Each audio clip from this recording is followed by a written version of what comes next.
Hello, my name is Nicole Eichen. I am a forensic interviewer and family advocate at Stepping Stones and Maddie's Place Child Advocacy Centers with Family and Children's Center.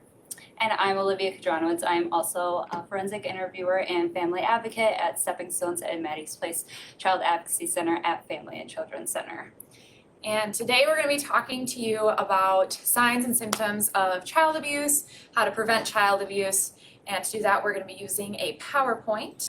So our learning objectives for this training or for this presentation are to help everyone understand what child abuse is, ways to prevent child abuse, and letting people know what to do if you suspect a child has been or could be abused. So what is child abuse? There's lots of different types of abuse. So we'll go through all the different types now. The first one that we have listed is sexual abuse. Sexual abuse is really any interaction between a child and an adult, or it can also be another child, in which the child is used for the sexual stimulation of the perpetrator or an observer. So really this is any physical sexual contact between a child and an adult with sexual intent. The specific laws and things vary by state, but in general, that's the idea. The next one would be physical abuse. This is when a parent or a caregiver commits an act that results in a physical injury to a child or adolescent. The biggest sign of physical abuse are going to be marks. And that's usually what people notice are marks, and then that's also when law enforcement or child protective services and whatnot usually get involved is if there are visible injuries on the child. Physical abuse doesn't always result in physical injury, but that's usually the biggest indicator in those cases. Then there's emotional abuse. This is often the hardest one to prove or to investigate just because there isn't as much of that physical evidence. But this is when a parent or a caregiver harms a child's mental and social development or causes severe emotional harm. This can include a lot of different things like belittling kids, talking down to them, name calling. It has a wide variety of things that can be involved in that. And so then this is just kind of an idea of what we were talking about with the physical abuse and the different marks that kids might present with. So with kids 4 months and under, any bruise anywhere is going to be concerning. Kids 4 months and under just really aren't that mobile and aren't really doing things to where they can get bruises. So if you notice bruises on 4 months old or younger, that's cause for concern. Patterned bruising. So this would be bruises in specific patterns. Like if you can tell there's a hand mark on a child, or sometimes there might be what looks like a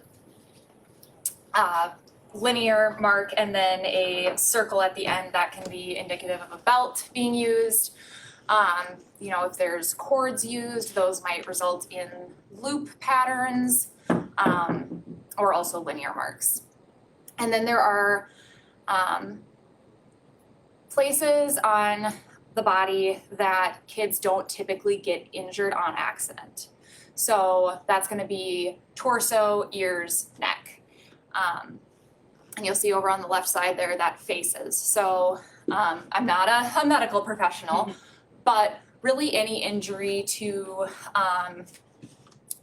the cheeks, the edge of your jaw, the skin in between the lip and the gums, that's the frenulum, that can get injured if a child gets hit in the face.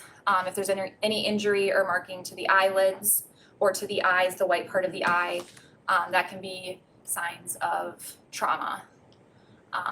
And then ears, anywhere on the ears if there's bruising, that's just not a place that kids typically get injuries on accident. And then as well as the neck.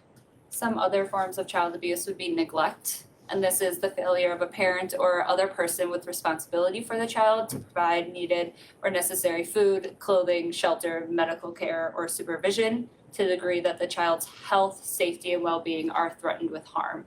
So this is something that can't be used if the family is in poverty and they just don't have food, they don't have the money to provide food or shelter. That wouldn't be cause for neglect to a child. So there are some rules in place for that, but if the family has the money and is singling a child out and not giving them food or not giving them the necessary medical care, that would be signs of neglect. There's also drug endangered child, and this is a person under the age of 18 who lives in or is exposed to an environment where drugs are present in any number of reasons. So this might be a child lives in a home where parents or caregivers are using or selling drugs within the home, and the child is present and not in a place where they can be exposed to the toxins, or if parents or caregivers are bringing people into the home or into the environment where children can be exposed to those drugs or paraphernalia of drugs and could possibly ingest, inhale, or anything like that. There's also child sexual abuse material, also known as CSAM. This is material that represents acts that are sexually abusive and or exploitative to a child. So this would be things such as child pornography. That's going to be your biggest one. Usually the word that people use. We're trying to get away from using child pornography and switching to using child sexual abuse material. But that's what most people think of when they hear that. So just some facts about child abuse. More than 600,000 children are abused in the United States each year. In 2020, an estimated 618,000 children were victims of abuse and neglect. 76% of those were neglect. Like I mentioned earlier, this might be the highest number of reported victims, but again, that's also a really hard one to prove. And then we have 16.5% physical abuse, 9.5% sexual abuse, and 0.2% sex trafficked. And with the sexual abuse and the sex trafficking, we also know that those numbers are going to be lower just because kids are less likely to disclose those things, and those things are less likely to have visible indicators that something else has gone on. You know, with physical abuse, we talked about markings. With neglect, you might notice that they don't have shoes that fit or something like that. But with sexual abuse or sex trafficking, a lot of that really relies on the child to report that. There's not going to be a lot of outward obvious signs of those things. The youngest children are the most vulnerable to maltreatment, just due to their age. Girls had a victimization rate of 8.9, higher than boys at 7.9. This is also something where we know that sometimes girls are given more opportunities to report, and especially with sexual abuse cases, it's not uncommon for boys to be less likely to report that, especially if it's perpetrated by another male. Most children are abused by someone they know and trust. More than 90% of sexual abuse cases, the child and the child's family know and trust the abuser. This is on purpose. People who are people who are going to abuse children are going to put themselves in a position of trust so that they're able to have that alone time with the child, and so that the parents aren't concerned about those things. So that is why so many of those cases, it is somebody that the family knows and trusts because they've put themselves in that position for a reason. And people who abuse children look and act just like everyone else. So some ways to prevent child abuse, and there are a lot of different ways to prevent child abuse, and it's something that won't happen overnight or in one day. So it takes everyone and good education for parents, caregivers, and children to all understand some ways to help prevent and make sure that kids are safe in all capacities. So one main thing is to talk openly and freely with your child about uncomfortable and difficult situations and issues. This can be really hard, but allowing your child to talk about this stuff makes them or allows them to then talk about it more often. You know, if you never talk about some difficult things, your kid isn't going to think that they can talk to you about it. So talking to them about uncomfortable situations or difficult things can help break that break the barriers that there may be, and then reduce the stigma about talking about them. Something else is to have your child indicate safe adults who they can talk to if they need something in any capacity that they're in. So having a safe adult that they can talk to at school, at home, at the doctor's office, at the playground, and knowing that they can talk to someone. And if that person isn't able to do something, then tell them to continue to tell people. We don't want to silence our children when they tell us that something's happening. We want to hear them and we want their voices heard. It's also really important to talk about safe and unsafe touches, and we use safe and unsafe rather than good and bad, because an unsafe touch may seem good or may feel good. So we want to say safe and unsafe because it can help remove the guilt, like I said, if the unsafe touch felt good to them. And so this can be anywhere from, an unsafe touch could be anywhere from a hit, kick, punch, slap, something like that, or it could also just be a hug from someone that they didn't want a hug from. So it's not necessarily a touch per se, but it could just be something that made them feel uncomfortable and made them feel unsafe. So we want to start talking about that, and if something like that has happened, we want them to tell people. And also making sure that we use age-appropriate wording when discussing body safety, and that you are aware of what your child refers to certain body parts on their body, so that you understand what they're talking about and not making any assumptions about what they are referring to. And then you'll see kind of in the middle here, it talks about teaching children proper names for body parts. So that's a really big piece of prevention as well, is just, using anatomically correct words with kids can help reduce the stigma around, if they need to disclose something that's happened to them, they're able to do so without feeling like they're talking about something that they shouldn't, talking about words that they shouldn't use or body parts that they shouldn't talk about. So just being open with them about that, educating them on what to call their body parts, and then really blanket way of doing that, especially with younger kids, is teaching children that no one should touch them in an area that their bathing suit covers. There's a lot of different great educational tools out there. There's lots of little books that you can go through with kids that talk about what okay and not okay touches are and how to tell someone if you get a not okay touch. So there's a lot of those resources out there, especially for younger kiddos. And then also teaching them the difference between secrets and surprises. We know the difference as adults between a secret and a surprise. A secret is something that should never be told, and a surprise is something that will eventually be told, but kids don't always understand that. So if somebody tells them, hey, let's keep this a secret, that's something that they need to tell an adult.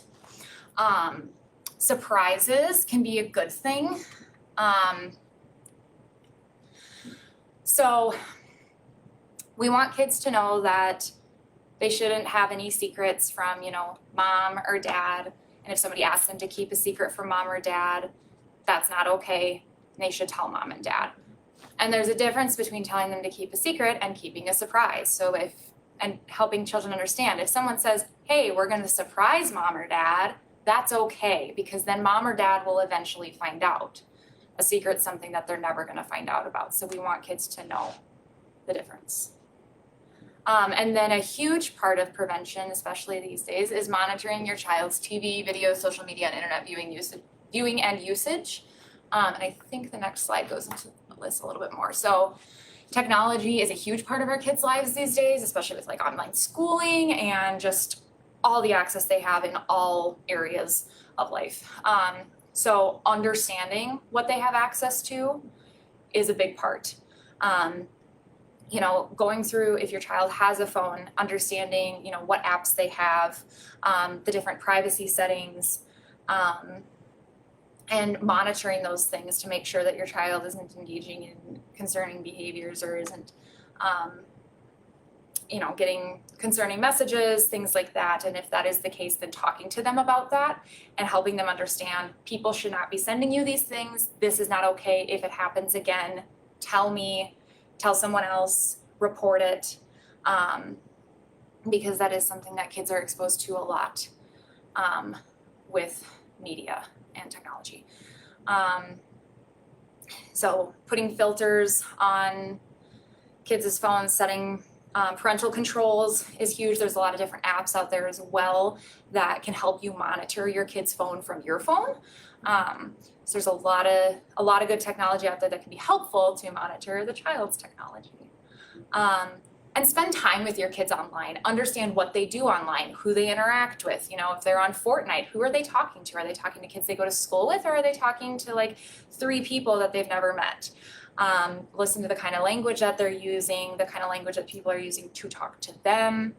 And just being really engaged in a part of that will help. Because then kids see, you know, well, mom and dad sees what I do online. It's not a big secret. You know, and I can't keep it all secret, and that, yeah. And then if you're noticing any concerning changes in behavior, so secrecy about their computer usage or their phone usage, about who they're talking to, what they're doing on there. You know, if you're getting a lot of just a friend, nothing, I'm not doing anything, you might want to just check and just make sure, because you know, I think a lot of parents struggle with the aspect of wanting to respect their child's privacy, but we also have to remember that we can respect their privacy and still keep them safe. You know, we're not snooping on their phones to try and get them in trouble for anything. We're trying to make sure that they are safe and that they are not being taken advantage of online. Also reminding your child and being very educational with them to never give out their identifying information on the internet. People can see that, people can take that and kind of run with it.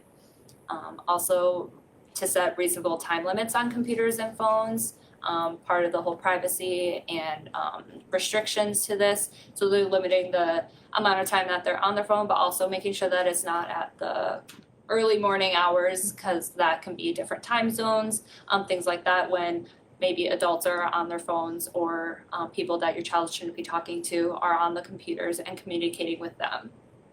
Also talk about the dangers of technology and be real with your child on understanding that people aren't always who they say they are online. Talk to them about sexting and cyberbullying and the consequences that it may have on them as well as their counterpart when sending sexual messages and or pictures to each other. Reminding them the dangers and permanence of communication online. So pretty much everything that they say is going to stay on the internet. Yeah, and everything that they send is going to stay on the internet. Yeah. Even if they think they only sent it to one person and that one person deleted it, who knows if that person sent it to anyone else. So just trying to remind them of those things, that they can't control what happens to their information or their photos once that's out of their hands. So who's at risk? No child is immune. This affects all children of all statuses, all races, all ethnicities, all ages. But there are factors that significantly heighten or lower the risk of sexual abuse, especially. So that can be things like family structure, socioeconomic status, race or ethnicity, prior victimization, mental health or substance use, their age, their gender. What perpetrators look for is passive, quiet, troubled, lonely kids, oftentimes from single parent or broken homes. They seek out children who are particularly trusting or want to be trusting, want to be able to trust adults. You know, and it's not uncommon for if, you know, they encounter a child who immediately says, hey, I'm uncomfortable and I don't want you to do that, they're going to back away from that child. And so when that child goes and tells and says, hey, so-and-so tried to do this, you know, it might be something very minimal. It might be just a hand on the shoulder and it made the child uncomfortable. But that's just the start of that process. And, you know, if it's a child who is good at identifying, hey, I don't want you to touch me on the shoulder, that makes me uncomfortable, then that's going to put a stop to that right away. If it's a child who doesn't feel that they can say, hey, I'm uncomfortable, or if they don't feel that they can tell someone no, then they might just let that slide. And then that's how perpetrators are able to identify, okay, this child can keep a secret, this child isn't going to tell anyone. And then that's how they pick their victims.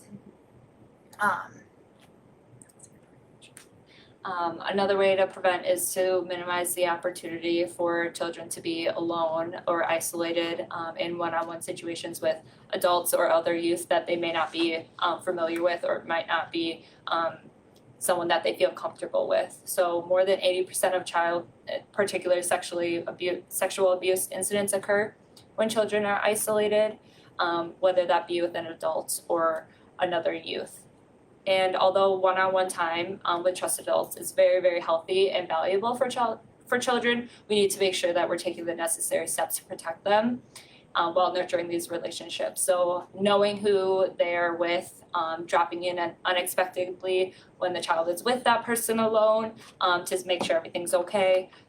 Remember to remind the child if anything happens to either come find me or call me or tell someone that you feel uncomfortable or tell them what happened. Make sure that outings are observable, if not by you, then others that you do trust.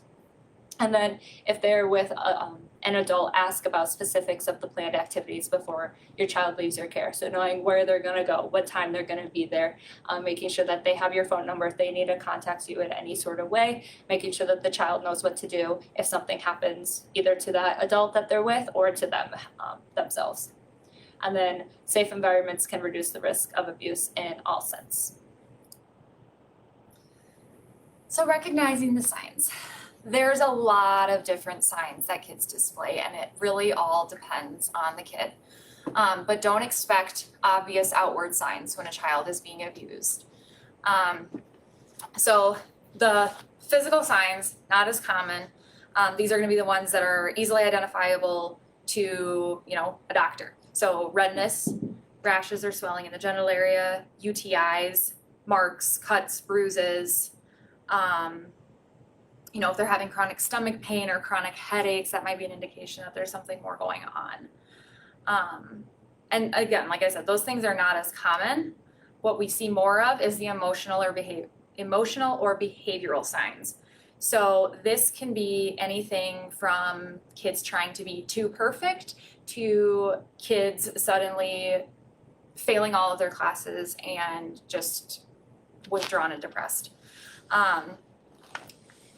Any big change in behavior for your child should be a reason to be concerned. It's not always going to be a bad thing, but know that kids don't just change their behavior for no reason. So talking to them about that, hey, I've noticed that you've been really angry lately. Tell me about that. What's making you angry? Or, if you're noticing, hey, they were not doing great in school, but now they're getting straight A's and they're doing all their homework and they're doing amazing. What's that all about? What prompted that?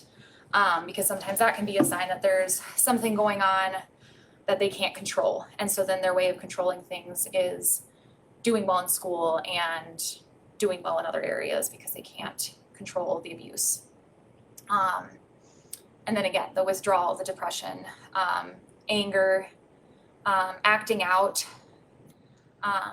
It's really easy to think, if your kid wakes up in the morning and starts screaming and says, I don't want to go to school, that might just be because they don't want to go to school, but then also knowing, if that's consistently happening, there might be something more to that, and trying to find out, hey, you haven't wanted to go to school for 3 weeks now. What's that all about? And just knowing that more often than not, there's an underlying reason for their change in behavior. And once you can identify that, then you're able to get your child the help that they need.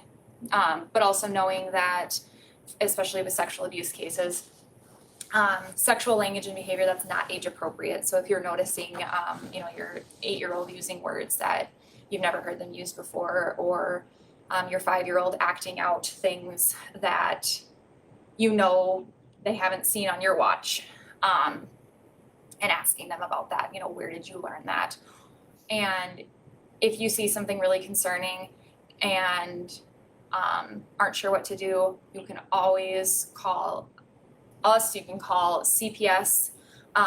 They are there to help. You can call law enforcement in your area, and they should be able to direct you to the right people. But if you're ever concerned, don't hesitate to report. Worst case scenario. Sorry. You're good. And then when you do hear something of concern from your child, or you recognize something of concern, whether it's a big change in behavior or a mark on their body, react responsibly. We don't want to overreact, because that can then lead your child to feel guilty or ashamed or feel like it's their fault. So when we hear a child disclose, whether it's physical abuse or sexual abuse or any of the above, we want to remind the child that they are brave for telling you. We want to support the child and believe them. Make sure that your child knows that you believe them and you're going to help them when they tell you that. Okay. Like I said, we don't want to make the child feel ashamed or guilty or shut down. So when we overreact as parents or caregivers to what they tell us in a very negative way, the child usually emulates our reaction. So we want to have a more positive reaction and remind them that they're brave and we're really proud of them for telling us.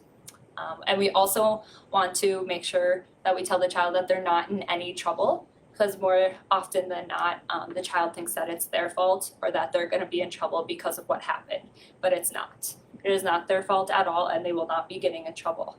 And so, like Nicole had said, if you see anything of concern, or your child says something that you don't fully understand but it seems very concerning and you didn't like it, or your child discloses some sort of child abuse, we want you to report it immediately to law enforcement or to Child Protective Services in your area. And those are listed on this slide. Those are the La Crosse County Police Departments and Sheriff's Office, as well as La Crosse County Human Services. They're numbers that you can call to report a child abuse. And that is everything we have. Thank you so much for joining our presentation for signs and symptoms of child abuse and how to prevent child abuse. Thank you.